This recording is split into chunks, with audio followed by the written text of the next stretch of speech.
سامانه بارشی پرقدرت در راه ایران. پیشبینی روزهای پربارش برای آسمان ایران. از نیمه دوم آذر ماه بارندگی‌ها در اغلب مناطق کشور روی خواهد داد. بارندگی‌ها حتی فراتر از نرمال میتونه باشه.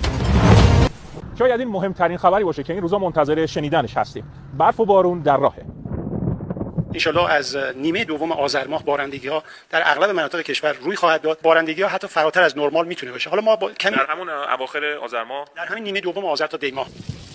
اینطور که پیداست پاییز کمبارش امسال قرار نیست ما رو دست خالی بدرقه کنه. بارش‌های خوبی رو در جنوب غرب کشور به خصوص استان‌های شمال، شرق استان خصوصا چهارمحال، بختیاری، کوکیلویه و بعد در راستای زاگرس خواهیم داشت که خب انشالله استان‌های مرکزیمون هم در حد نرمال بارندگی دریافت خواهند کرد. البته تا این لحظه پیش‌بینی‌ها نشون میده وضعیت بارش‌های زمستون از پاییز بهتره. در زمستانمون احتمالاً بارش‌ها به نرمال برسه و شاید بخشی از کمبارشی پاییز رو بتونه جبران کنه.